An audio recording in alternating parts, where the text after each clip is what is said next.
like I said, if we haven't met before, my name is Kevin. I'm the high school minister, here at Northside. And isn't it true that there are some things that you look at and it's easy to determine their purpose, like what they're used for? Like you pick up a hammer. What's a hammer used for? Someone shout it out at me.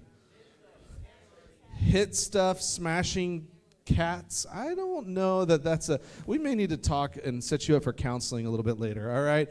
But yeah, it's used for like hitting things. Like that's what that's used for. It's what it was designed for. It's what it's meant for. It's meant to hit nails. That is its purpose. All right, what about a phone? All right, what do you use a phone for? Phoning? That's not even a word. Is phoning a word? Does anybody know that? Somebody needs to look that up. I don't think phoning is actually a word. All right, you're like, I'm phoning somebody. No, you call them, right? Or you text them. So a phone is used for communication.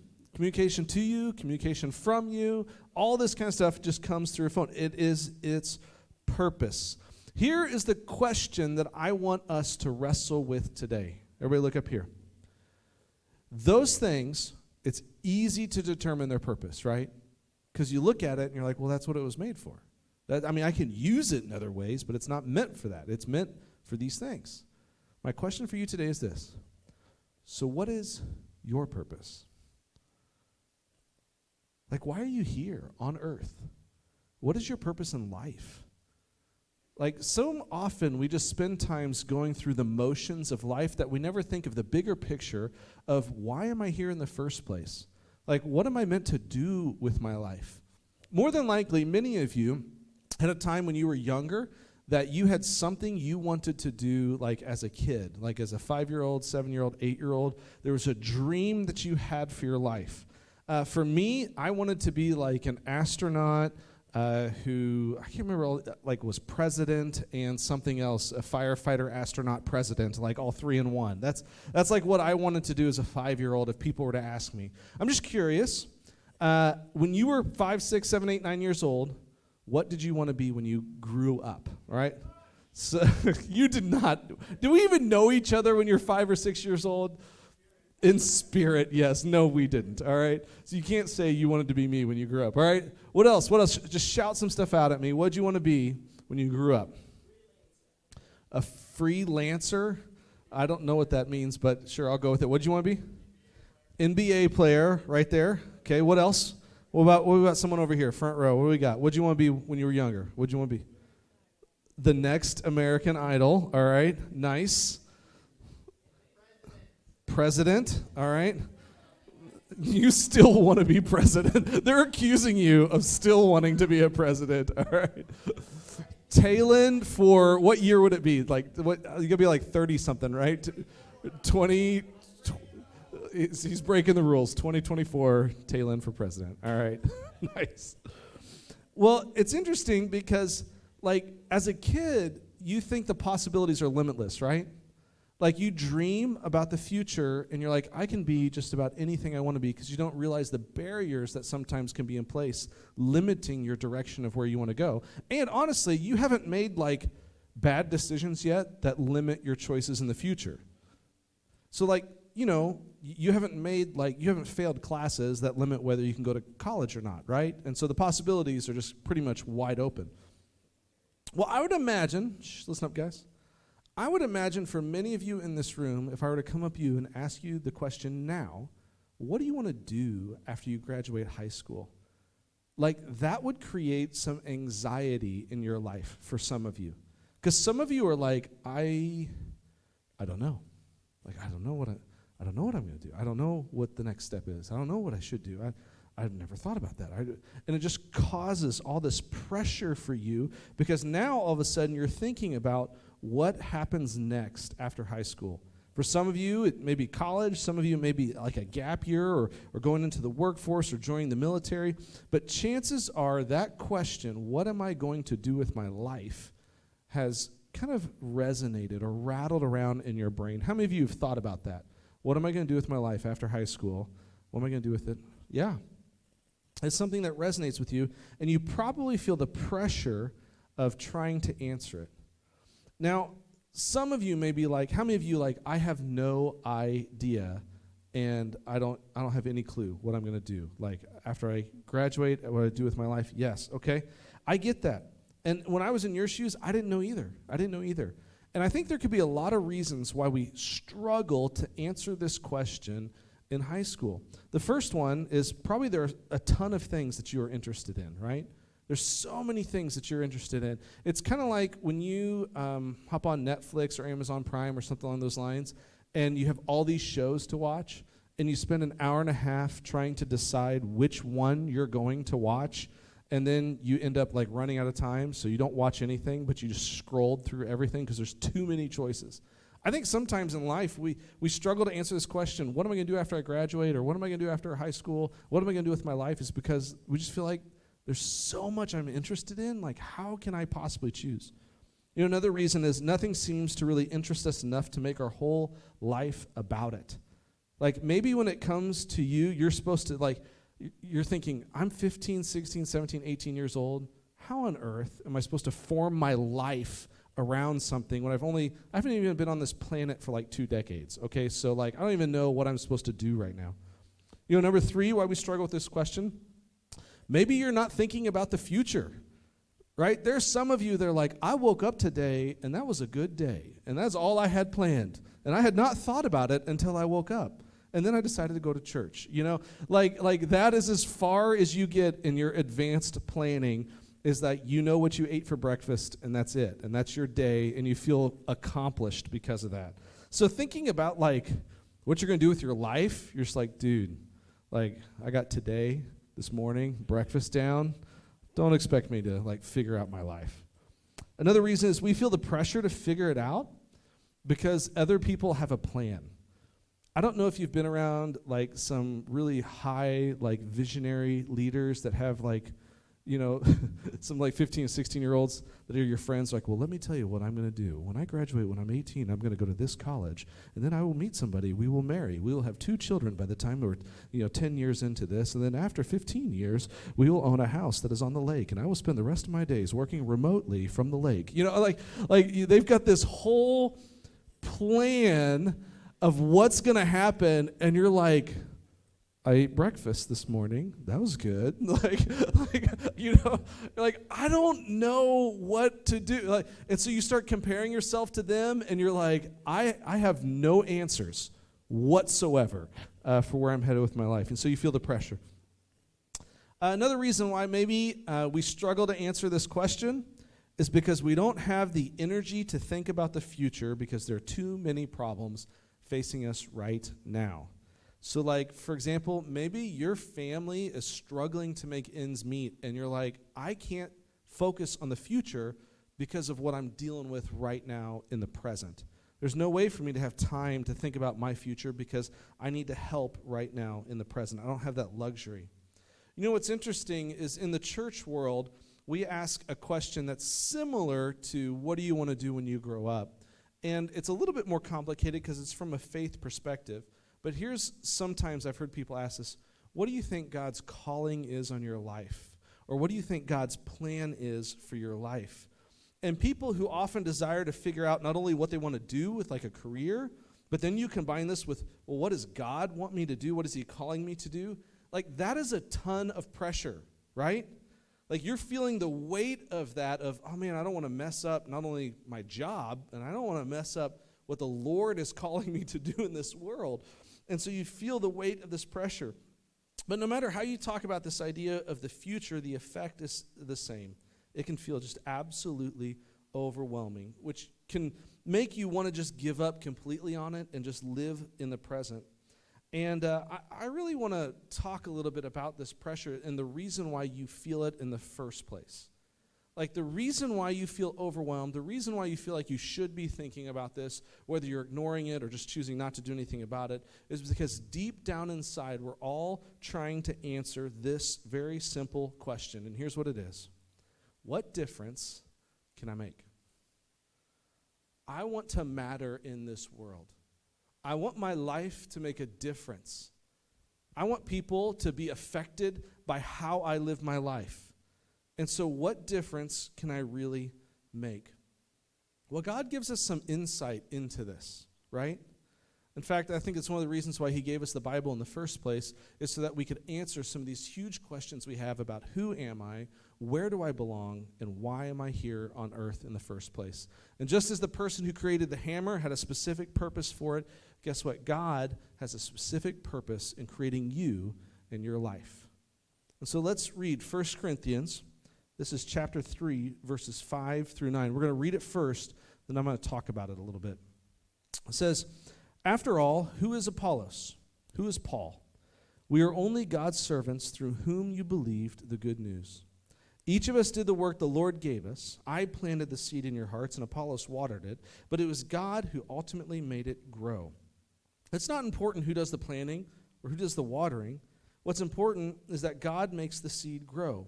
The one who plants and the one who waters work together for the same purpose, and both will be rewarded for their own hard work. For both are God's workers, and you are God's field. You are God's building. Okay, so first let's back up a little bit. Let's identify the main people in this story.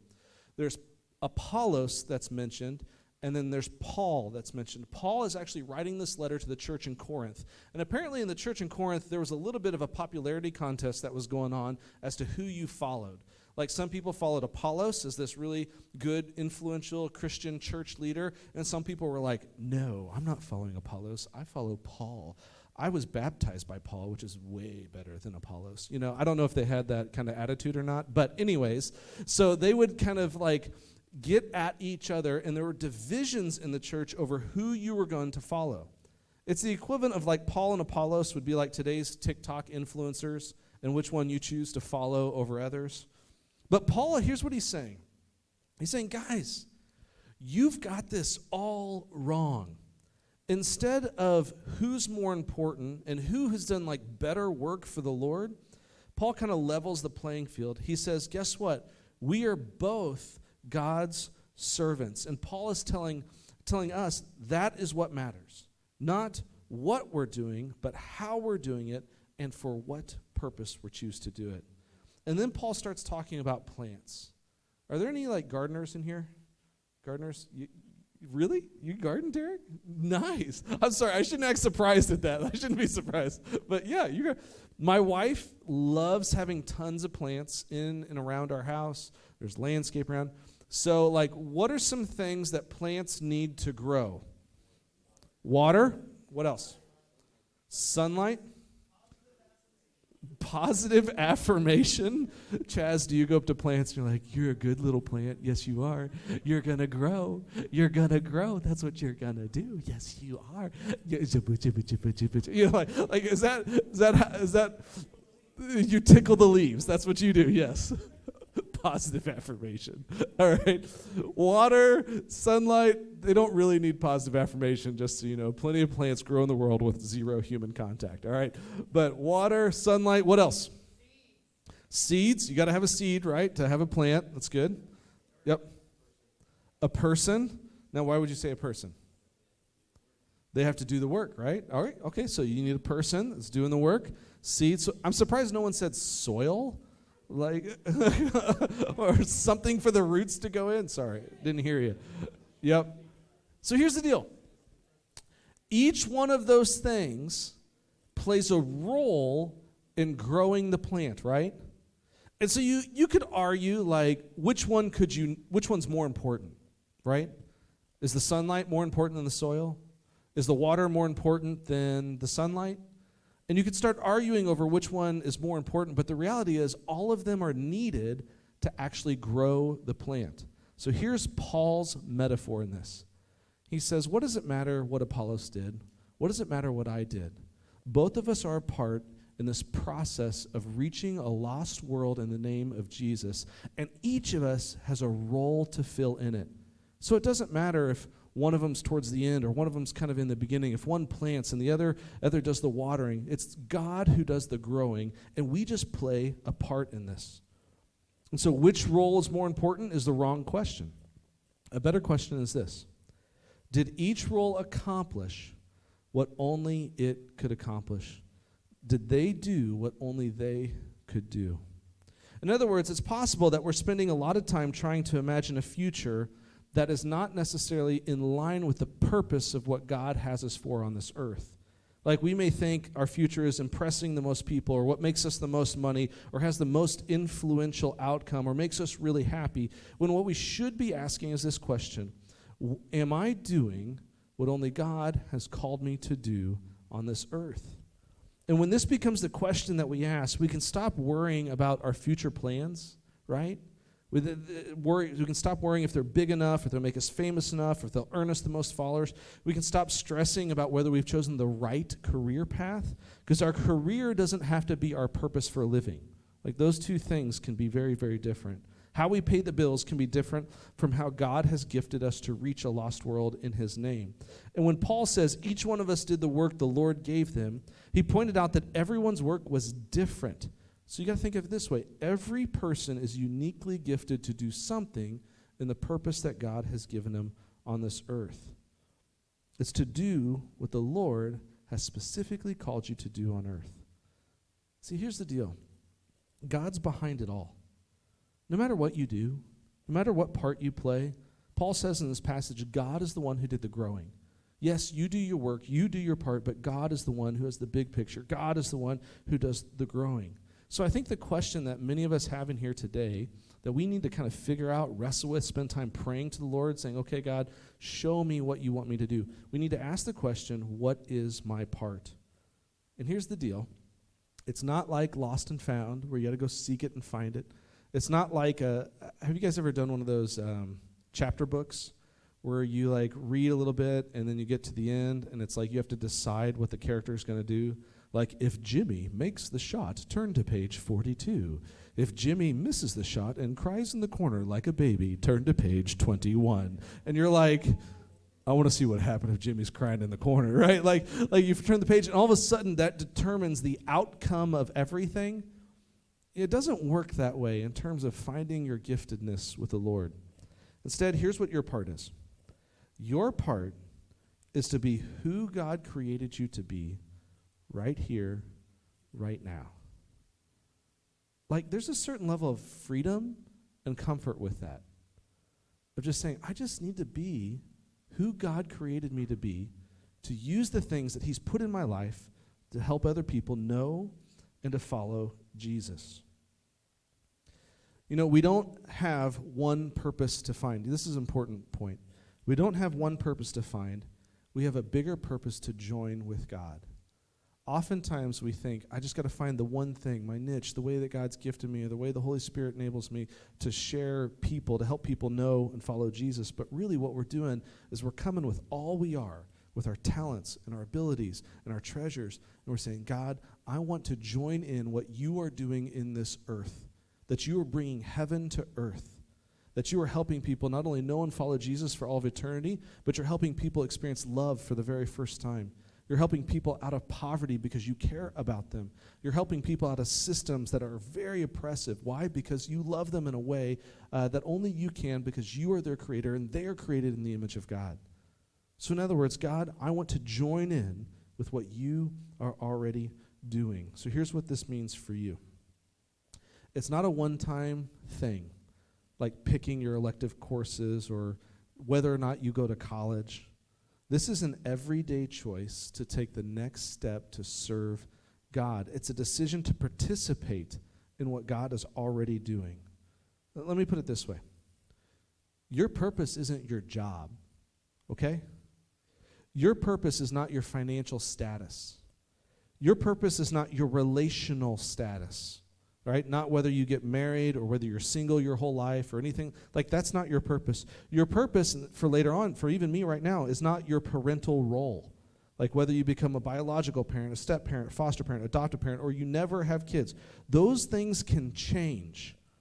Those things may or may not happen to you. You may or may not want those things to happen to you. But you can have purpose regardless. You can have purpose when you're unemployed or when you're CEO of a company. You can have purpose whether you change jobs a dozen times or whether you're in the same place the entire time. You can have purpose if you're married or if you're single, if you have kids or if you don't.